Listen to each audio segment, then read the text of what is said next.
Why can't you do both?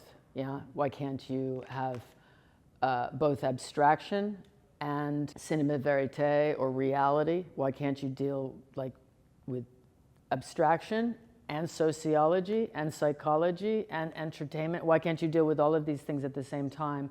And in a way, the film would become the map of the paintings. And so you have this sort of double side. I always say it's like the two sides of the same coin.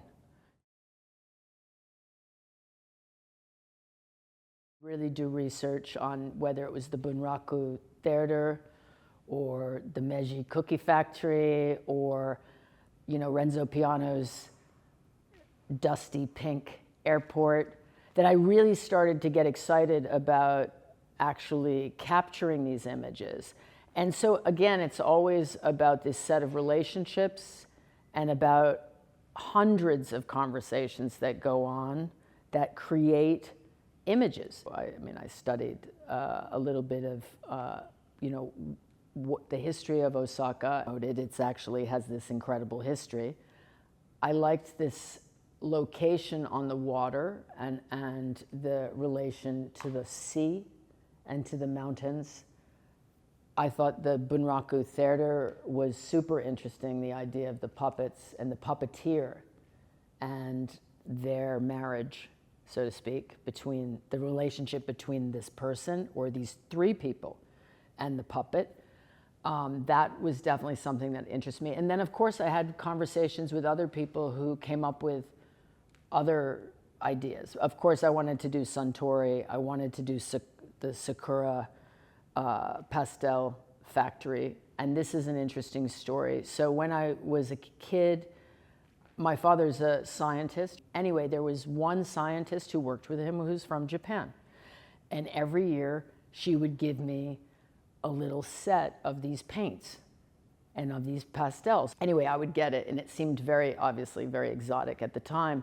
So when I started researching Osaka, I realized that this factory was indeed here in Osaka, the Sakura plant. And then, of course, I loved the double, because my entire structure for the film was that, of course, it was going to be in Osaka, but it was going to be the days, the 3 or 4 days, and the period around those days that would be when the tree was opening. So in this sense, you have like an organic spectacle as opposed to, you know, man-made spectacle, like the Oscars or the Olympics, that you have this idea that in this particular film, it's a very beautiful idea. So the sign paintings are all hardware store signs, somewhat designating a boundary, right? A boundary of territory, of property, private property. And all of these things, the eye and the mind, of course, I mean, legally, yes, you must respect these things, but your eye trespasses all the time, and so does the camera, for that matter.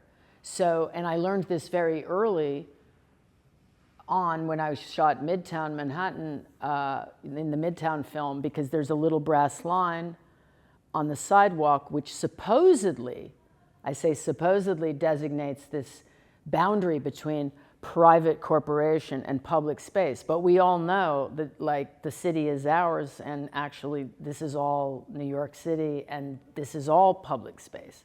I think it's interesting to think about this dichotomy of private property and the idea of these boundaries, because I think the job of the artist is not to respect these things and to push this thing. Like, why can't an artist, for example, like, why can't an artist make a film in a cookie factory? You know what I mean? Like, why can't an artist be in the cabinet room of the White House?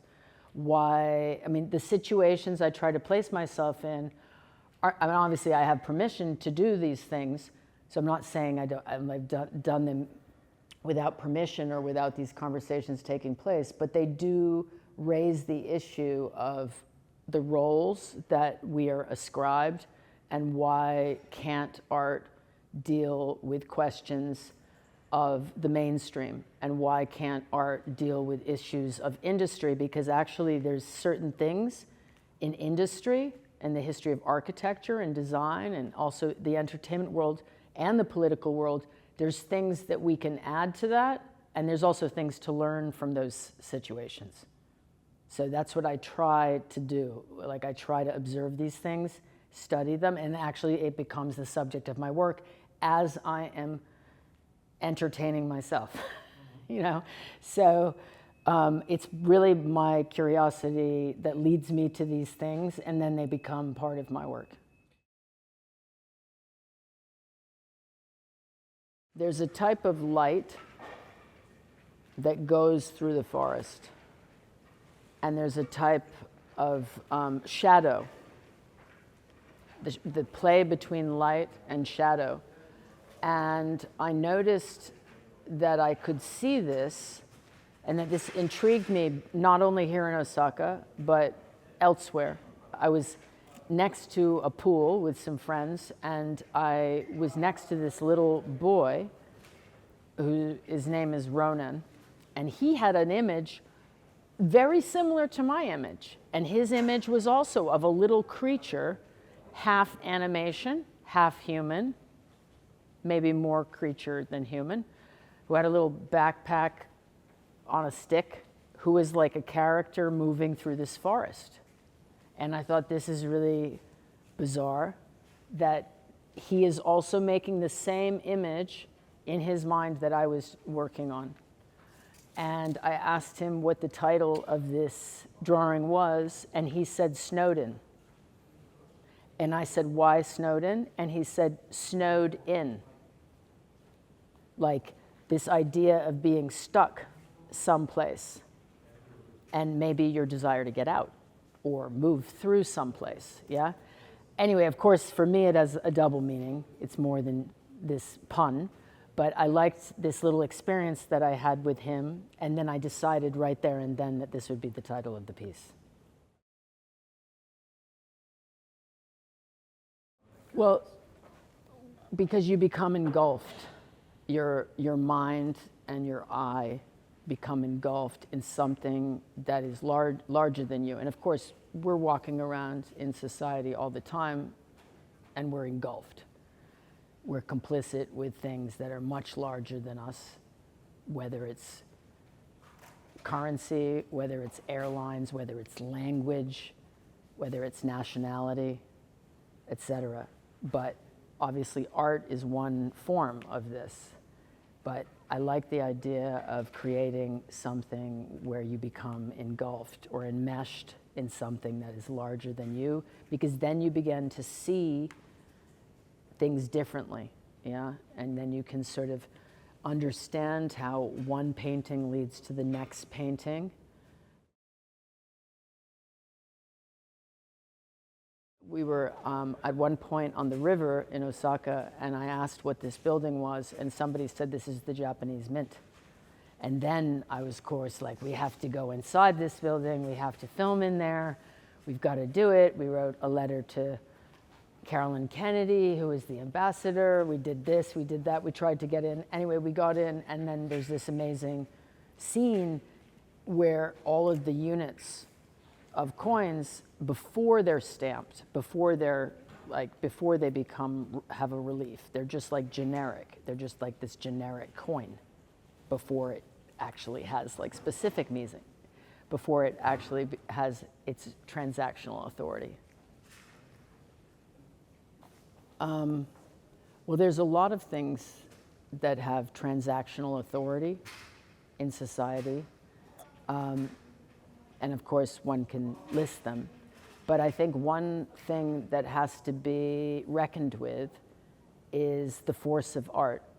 And that it has, when I use the word transactional authority, I'm not speaking only financially, of course. I mean having power over the mind, power over one's speech, power over one's thinking and feeling.